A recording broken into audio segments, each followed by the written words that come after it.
Assalamu alaikum wa rahmatullahi wa barakatuh. Welcome to today's Friday Reflections on this, the 10th of September, 2021. Jummah Mubarak. I wish you all well, wherever you are tuning into this from, and I hope you're having a good day. Today, I would like to continue with the discussion about the life and teachings of Shaykh Mohammed Shah Bahauddin Naqshband. And to do this, I'm going to be reading from this book, the Naqshbandi Sufi Way, by Mawlana Shaykh Hisham Kabbani. There's also a newer updated version of the book, which is called the Classical Islam and Guidebook to the Naqshbandi Sufi tradition. So without further ado, I'm going to continue. We're going from page 176 in the book, 11. Bismillahirrahmanirrahim. Awareness of the heart. Awareness of the heart means to direct the heart of the seeker towards the divine presence, where he will not see other than his beloved one. It means to experience his, i.e. Allah's manifestation in all states. Ubaidullah al-Arra said, the state of awareness of the heart is the state of being present in the divine presence in such a way that you cannot look to anyone other than him. In such a state, one concentrates the place of dhikr inside the heart, because this is the center of power. All thoughts and inspirations, good and bad, are felt and appear one after another, circulating and alternating, moving between light and dark in constant revolution inside the heart. Dhikr is required in order to control and reduce that turbulence of the heart. So you see, all of us have got within our minds and our hearts, we have good thoughts and bad thoughts, good inclinations, bad inclinations. When you meditate, when you do dhikr and you look inside yourself, of course, you see all of that. You see the good thoughts and the bad thoughts, and it's all whirling around. And I know this from my own experience, and sometimes things come to your mind which really surprise you, you don't expect, because you're there meditating. Until you start getting used to it, you don't realize you're going to get all sorts of things come your way. It's a bit like when the Buddha also discusses when he was meditating, and he had manifestations of various demons that came to him, and he had to control that and cut through that to see, from his perspective, enlightenment. It's the same principle, and it comes with practice. It comes with practice and pure intention in your heart to try to connect with Allah more clearly and to purify your heart from the bad. But you will still get some things come to you. I mean, over time it changes and you get more light come, but if you're doing it right. But you will still get, funny thoughts and things come to you. And as Shaykh Mohammed Bahauddin Shah Naqshband says here, that dhikr is required for that. The remembrance of Allah is required in order to control and reduce that turbulence. Bismillahirrahmanirrahim. Mawlana Shaykh Nazim continues. Mawlana Shaykh Hisham Kabbani continues. The meaning of the state of the community of Muhammad Sallallahu. Shah Naqshband said, when the Prophet Sallallahu said, the portion of my community destined for the hellfire is like the portion of Abraham destined for the fire of Nimrud. He gave the good news of salvation for his community, just as God had written salvation for Abraham alayhi salam. O fire, be cool and safe for Abraham. Quran 21:69. This is because the Prophet ﷺ said, my community will never agree on error, affirming that the community will never accept wrongdoing, and thus God will save the community of Muhammad ﷺ from the fire.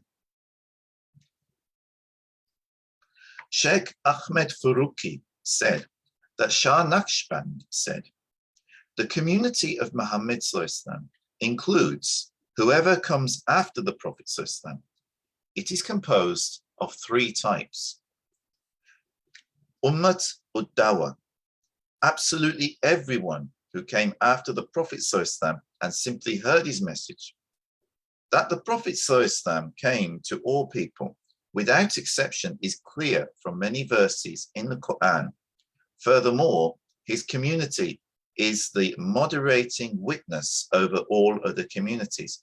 And the Prophet ﷺ is the one witness over everybody, including the other communities and their own respective witnesses.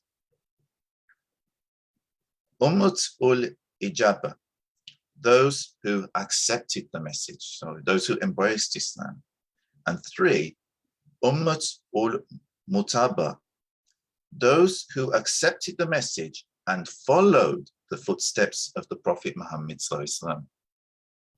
All of these categories of the Prophet's community are saved.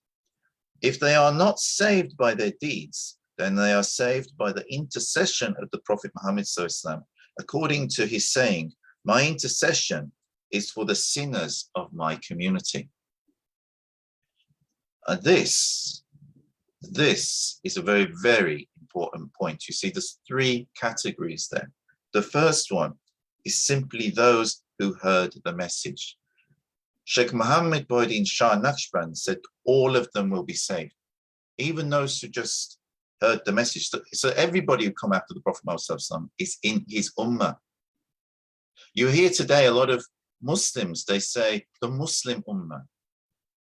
Well, no, that's not what the community of Muhammad meant. That's not what the ummah of Muhammad meant. It means everyone who came since the time of the Prophet Muhammad. Before that, there may have been the ummah of Isa alayhi salam or the ummah of Musa alayhi salam.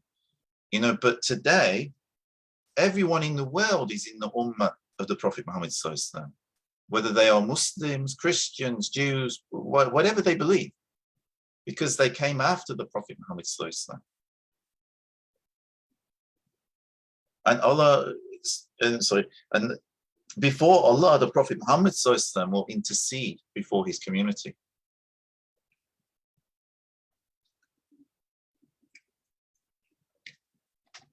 On reaching the divine presence, Shah Naqshband said, what is meant by the tradition of the Prophet ﷺ, prayer is the ascension of the believer, is a clear indication of the levels of real prayer, in which the worshipper ascends to the divine presence, and there is manifest in him awe and reverence and obedience and humility, such that his heart reaches a state of contemplation through his prayer.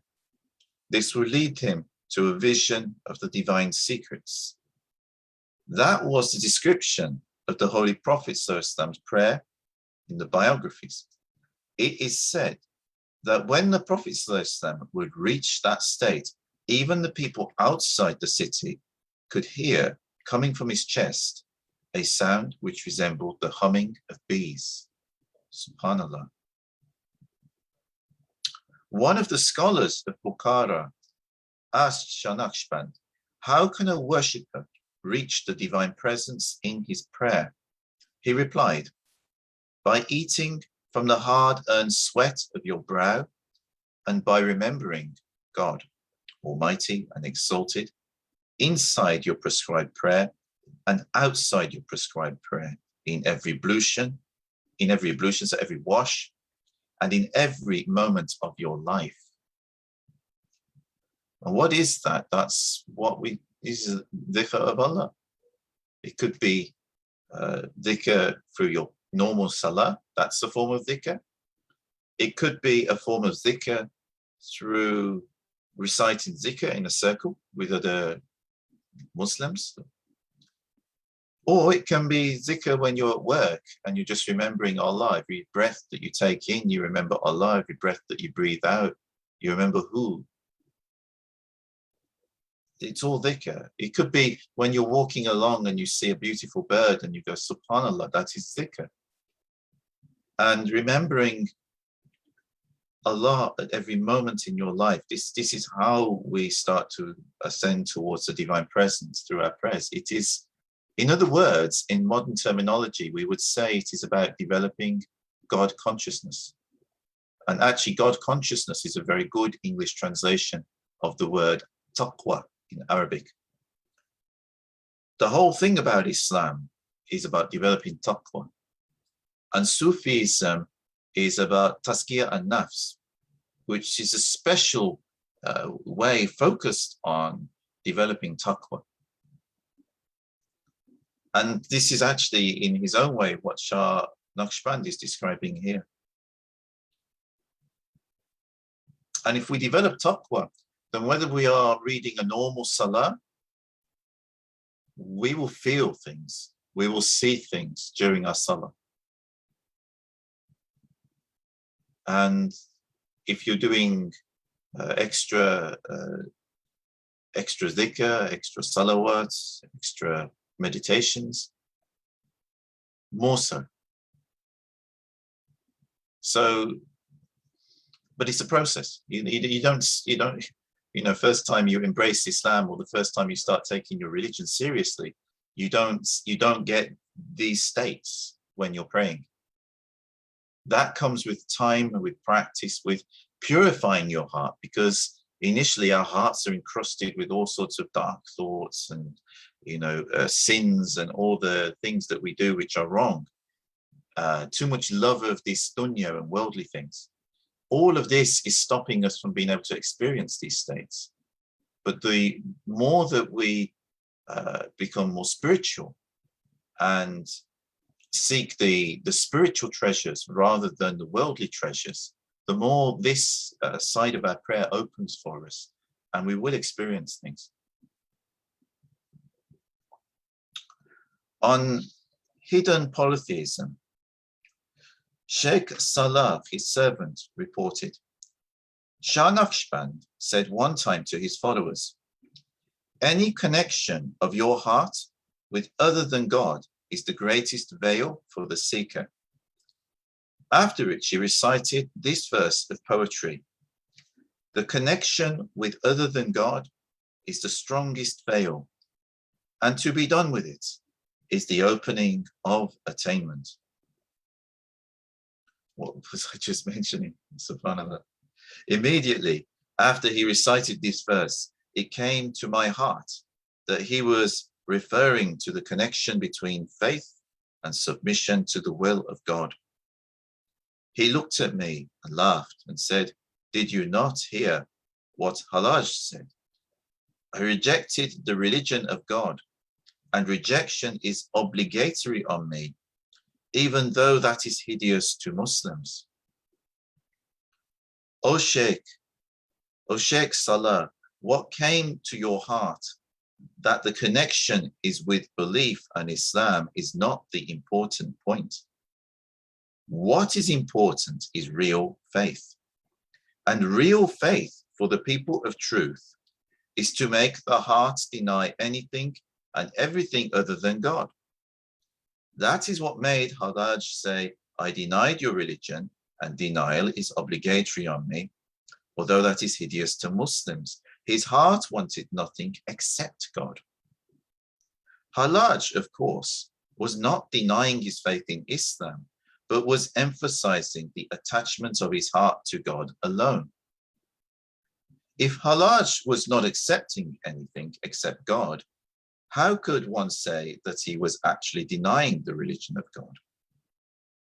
His testimony of the reality of his witnessing encompassed and made us child's play the ordinary witnessing of the common Muslim. Shaykh Salah continued, Shah Naqshband said, the people of God do not admire what they are doing. They act only out of the love of God.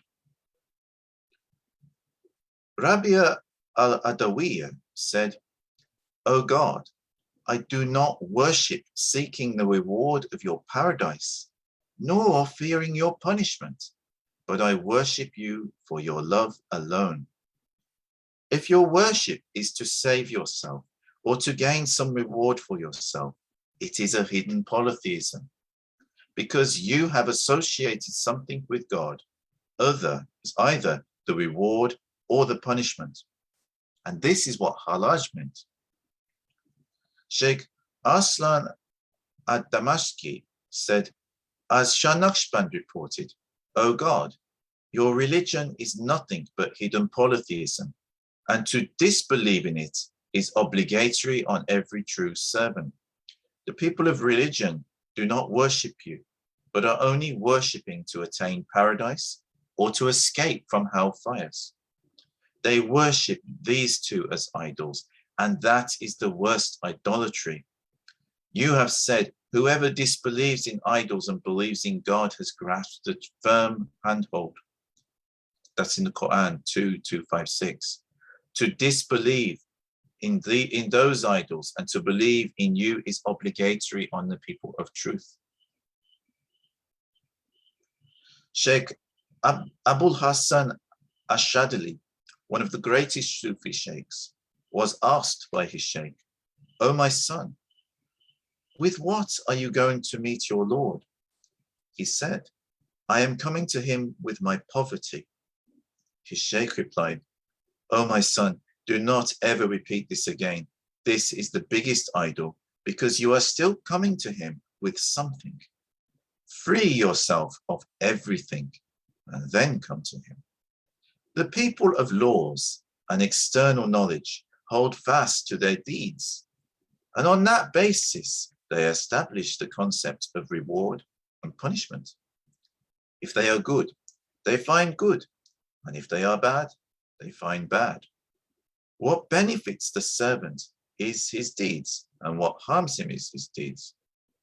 To the people of the way, this is the hidden polytheism, because one is associating something with God. Although it is an obligation to do good deeds, yet the heart must not be attached to these deeds. They should only be done for the sake of Allah and for his love, without expectation of anything in return. This is one of the most beautiful things I love about the way Sufis teach deen. So many of the teachers I've sat with over the years and so many books I've read, they always put emphasis on how long a beard is, or about the headscarf, or how halal a chicken is, and things like this. And that's not to say that it's not something in those details. But if you become so attached to that you must have a halal chicken sandwich with halal written on it, instead of having a vegetarian cheese plowman sandwich, which is also halal, but it just doesn't have halal written on it because it was made by a Christian. But it's vegetarian, all the ingredients are halal by nature. But you want halal written on it in Arabic. If you associate so much with, I am a Muslim, this is also hidden polytheism, because you are associating with the label of Muslim. If you must have Islamic written upon everything that you do,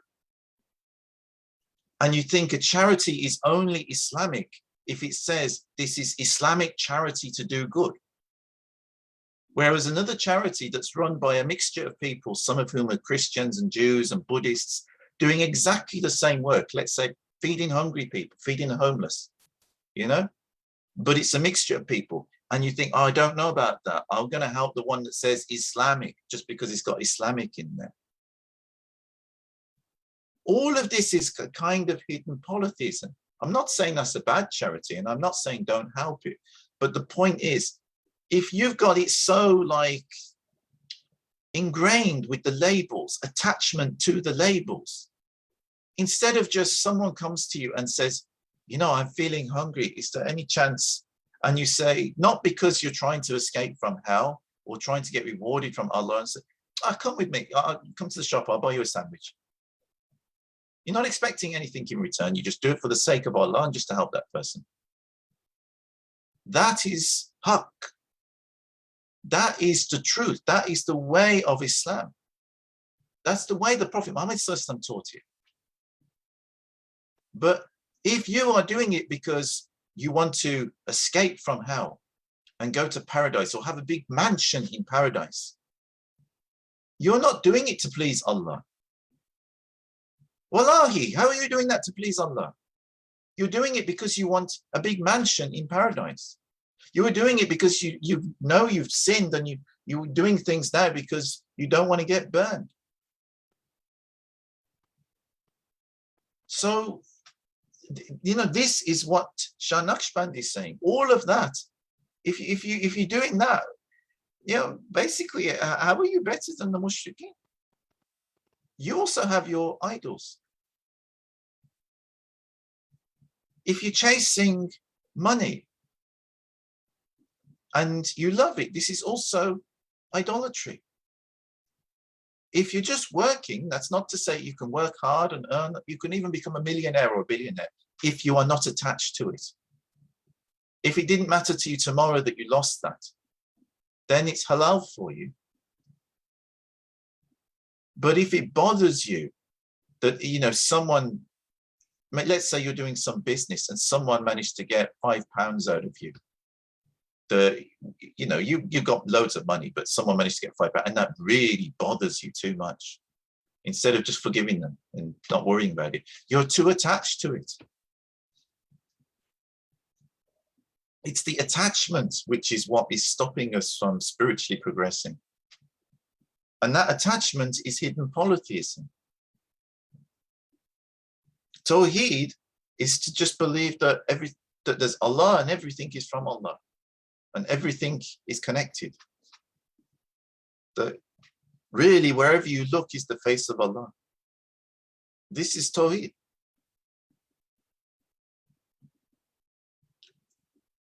Sorry, I'm discussing too much. Let's go back to the book.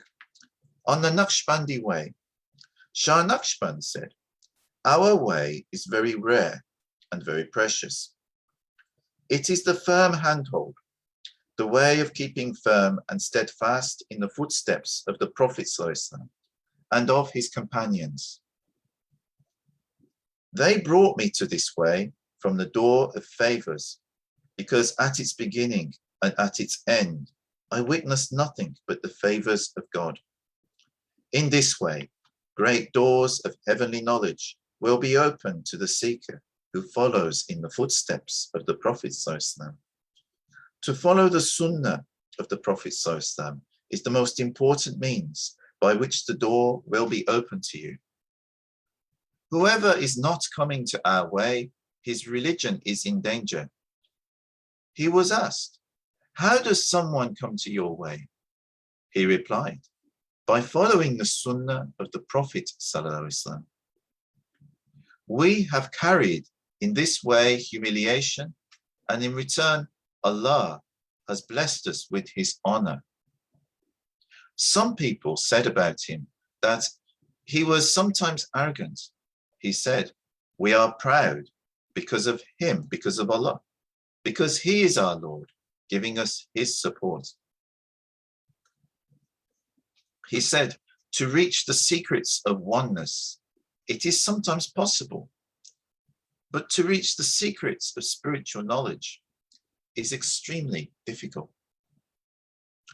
Spiritual knowledge is like water. It takes the color and shape of the cup. Allah's knowledge is so great that however much we take, it is like a drop in a huge ocean. It is like a vast garden.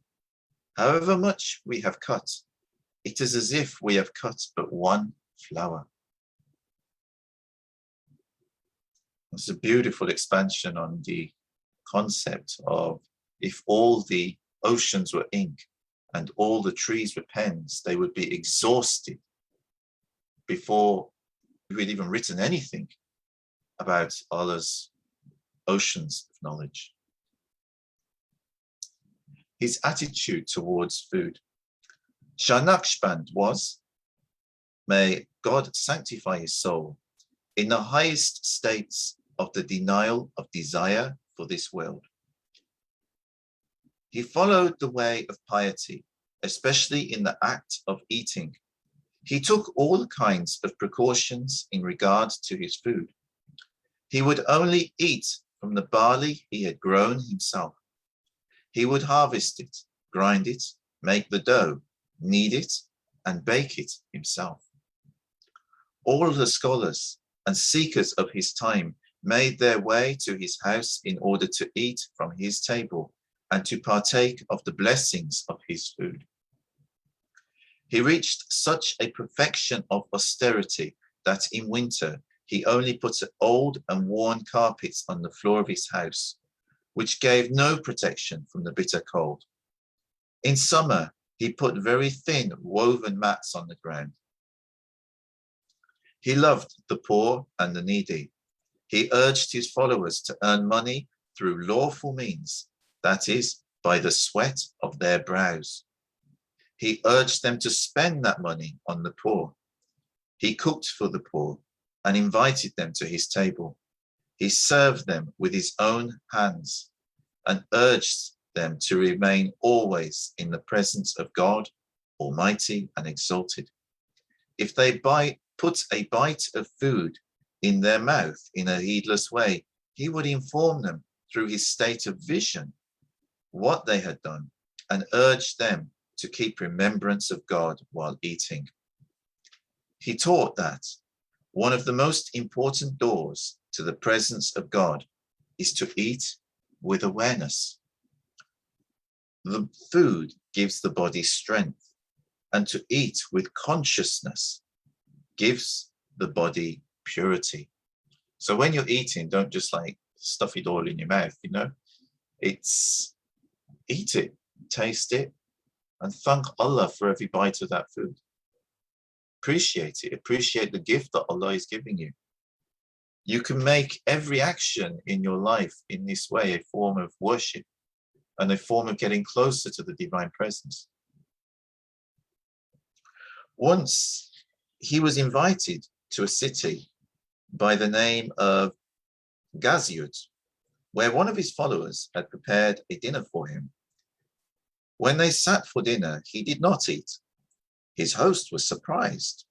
Shah Naqshband said, "Oh, my son, I am wondering how you prepared this food from the time you kneaded the dough and cooked it until you served it. You were in a state of anger. The food is mixed with that anger. If we eat that food, Satan will find a way to enter through it and to spread his evil throughout our bodies." See, Shah Naqshband, he was aware the person was angry who was preparing the food.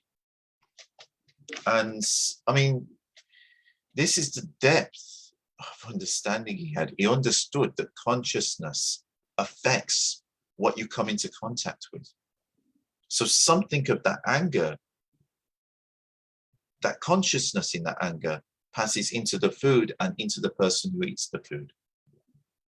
Just like if something is prepared with love, in fact, you can taste it. You know, almost everybody has wonderful accounts of the food from their mothers and grandmothers and how delicious that food is, how lovely, even if it was basic food, even if they think afterwards, actually, she only made me a sandwich, or she only made me a Victoria sandwich cake, or something that was actually quite basic and, you know, simple, it would, you know, a fried egg or something, but mother's food always tastes better. Now, why is that? It's because it was prepared with love. And the consciousness of that love is transferred into the food and into the mouth of the person who eats it. So similarly, if the food is prepared with anger, the same thing can happen. If the food is prepared with hate, the same thing can happen. This is why Sufis often, we have food around us and water when we do the zikr, because we believe that when we actually recite the dhikr, the conscious, as we transform in consciousness and, come into the divine presence, that blesses and affects all of the food around us. And so whoever eats or drinks from that will actually benefit from it, and it will help elevate their consciousness too and cure them of any illnesses in their hearts. Another time, Shah Naqshband was invited to the city of Herat by its king, King Hussein. King Hussein was very happy at the visit of Shah Naqshband and prepared a great feast for him. He invited all his ministers, the shaykhs of his kingdom, and all his noblemen. He said, "Eat from this food. It is pure food. I made it from the lawful earnings which I inherited from my father." Everyone ate except Shah Naqshband, prompting the Shaykh al-Islam of that time, Qutb al-Din, to ask, "Oh, our Shaykh, why are you not eating?" Shah Naqshband said, "I have a judge to whom I go for counsel. I asked him, and that judge told me, 'Oh, my son, about this food, there are two possibilities. If this food is not lawful and you do not eat when you are questioned, you may say, 'I came to the table of the king, but I did not eat.' Then you are safe because you did not eat. But if you eat and you are asked, then what are you going to say? Then you are not safe." At that time, Qutb ad-Din was so overcome by these words that he began to shake. He had to ask the king's permission to stop eating. The king was very confused and asked, "What shall we do with all this food?" Shah Naqshband said, "If there is any doubt about the lawfulness of the food, it is better to send it to the poor. Their need will make it lawful for them. If, as you say, it is lawful, then there is more blessing in giving it as charity to those who need it than in feasting those who do not." Shah Naqshband used to fast most of his days. If a guest came to him and he had something to offer him, he would sit with them, break his fast and eat. He told his followers that the companions of the Prophet ﷺ used to do the same. Sheikh Abul Hassan al-Kakani said in his book, The Principles of the Way and the Principles of Reaching Reality, "Keep harmony with friends, but not in sinning." This means that if you were fasting and someone comes to you as a friend, you must sit with him and eat with him in order to keep proper company with him. One of the principles of fasting or of any worship is to conceal what one is doing. If one reveals it, for example, by saying to the guest, "I am fasting," then pride may enter and ruin the fast. This is the reason behind the principle. And who follows that today? Who follows that today? It's like during Ramadan, people are fasting and someone's there and they don't sit with them. And if they're asked why, it's, "I am fasting," exactly what this is actually Sheikh Abul Hassan al-Kakani warned not to do. Because you lose some of the blessing in what you're doing. If you're doing it purely for Allah, you shouldn't be revealing it. It's like today, because of the times we're living in and people are so far from taqwa, you will see big boards within the mosques. Mr. Malik gave £1 million and Mr. Shah gave £500,000 or something like this. Actually, it is way, way more barakah if Mr. Malik gave £1 million and never told anybody he gave anything to anybody. Only Allah would know and the person he gave it to. And if he said, "No, please don't put my name on the board. Just say anonymous donor gave it to you." That it's halal, but it's anonymous donor. This is the best kind of charity, but nobody does that today. Or some people do, but generally speaking, if you try and run your charity like that, you won't get many donations because people's consciousness is so low, they're competing with each other in giving charity. And the only way good causes can raise money is to create competitions to, so it's become halal in our time to have these competitions because the need is so great. We have to help people in need. We have to run our charitable projects. We have to run our mosques and our charitable schools and things like this. And so we have to do it to raise the money and have these competitions. But it actually goes against the traditional ways of how Muslims were in the past. They would keep their charity a secret. That it's only between Allah and only the person they gave the money to, only they know, or only the person that they helped, only they know, and Allah. No one else knows. And then Allah will give them such barakah and such reward because they're not showing off in any way or form. That's true giving. And if we can do that, it's better. But alas, in the times we are living in, if the only way you can raise money for good causes is to have a competition, we have no choice because the times we're living in, and there's still barakah in giving that kind of charity, but it's not on anywhere near the same scale as if you give your charity in secret or you worship Allah in secret and you don't showing off. And this helps you to avoid pride in your heart. Because one of the big problems we see today is people who are proud of their piety. Well, once you become proud of the fact you're always in the mosque reading your 5 times namaz, or you're always reading every one of those Tarawih prayer, or you're always fasting every day of Ramadan perfectly, and you're proud of it, that's it, finished. It's of no benefit. Because it's made you proud. And pride takes you away from taqwa. You're with your nafs. You're doing religious activities, but you're actually with your nafs. So we should be careful not to be feeling proud. And what this particularly means is if you see someone else who's doing something wrong, that you don't look down upon them.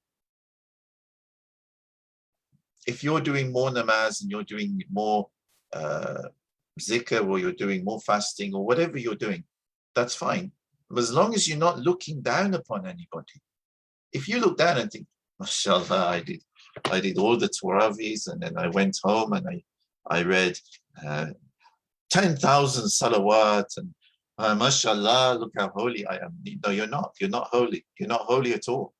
The person who read one namaz, missed his Tarawih because he had to look after his children and or his ill mother, and so he just went to the mosque, read his Isha. He probably missed some of his fast because he was so stressed out he couldn't keep it, and he's gone home, he's stressed out, he's also upset because he's missed his prayer, so he's feeling bad, and Allah knows that because he's feeling bad, so Allah reward him because he's feeling bad for not doing everything he should, so Allah gives him extra barakah for it. And then because he's looking after his mother, Allah gives him extra barakah for it. For all you know, that person who didn't read the Tarawih and only read, his basic namaz in the mosque, and, he's missed some of his fasts, might be getting more barakah because it's from pure sincerity. The importance is sincerity, ihsan. The person who has ihsan, even if they're doing less, it becomes more. And the person who has no ihsan, the person who becomes proud of showing off what they're doing, that person, they lose out. Because it's a form of nafs as well. The nafs has many tricks.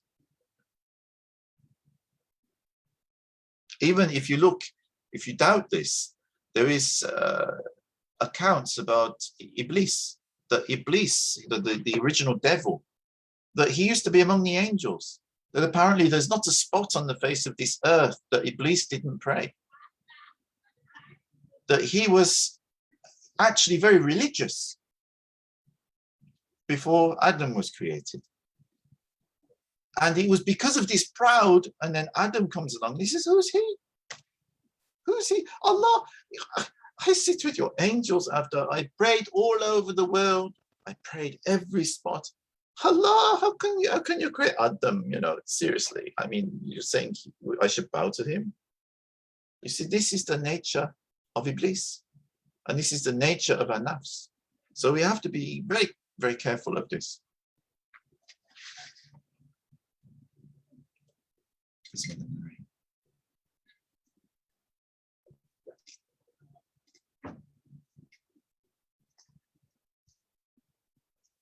One day, Shah Naqshband was given a cooked fish as a gift. There were in his presence many poor people, among them a very pious boy who was fasting.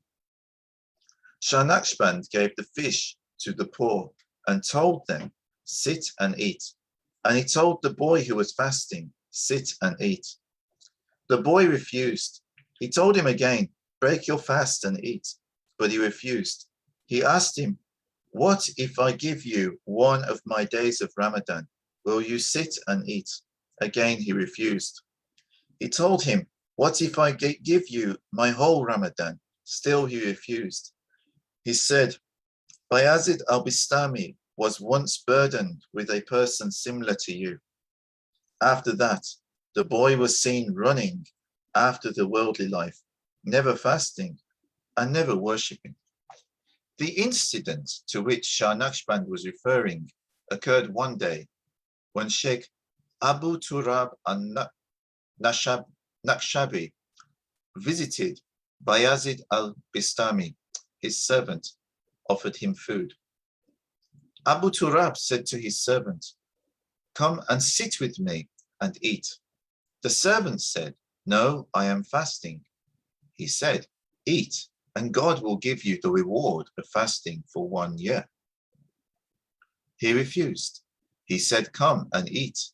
I will pray to God, and he will give you the reward of 2 years of fasting."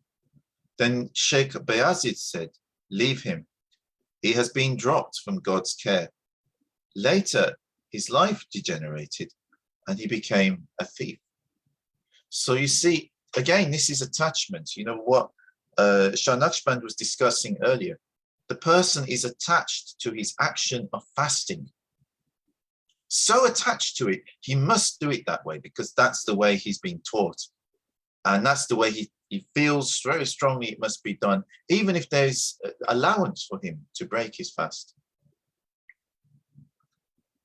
And, you know, if we understand, we have the education about deen, we realize there's many allowances for these sorts of things. Islam isn't so strict that, you know, you must torture yourself. Islam is rahmah, Islam is mercy, and Islam has an ease to it. And, you know, it's all about developing taqwa and not being proud of our actions, even if those actions are actions of worship. So we have to be careful of attachment in our worship. And subhanallah, may Allah bless the soul of Shah Naqshband and raise his station in the divine presence. Al-Fatihah. Bismillahirrahmanirrahim. Alhamdulillahi Rabbil Alameen. Ar-Rahmanir Rahim. Maliki Yawmiddin. Iyyaka na'budu wa iyyaka nasta'in. Ihdinas siratal mustaqim. Siratal ladina an'amta alayhim ghayril maghdubi alayhim waladdallin. I will save the last few pages of Shah Naqshband's story to read next Friday. And I hope you all enjoyed that and benefited from it. And, you know, if you haven't already, please, and you find these videos useful, please don't forget to subscribe to my Instagram, Facebook, YouTube, my website at paulsarmstrong.com, so that you can keep up to date with my broadcasts and hopefully benefit from them. I wish you all the very best. If you're in the UK, have a very good evening and have a wonderful weekend. And wherever you are in the world, Assalamu alaikum wa rahmatullahi wa barakatuh.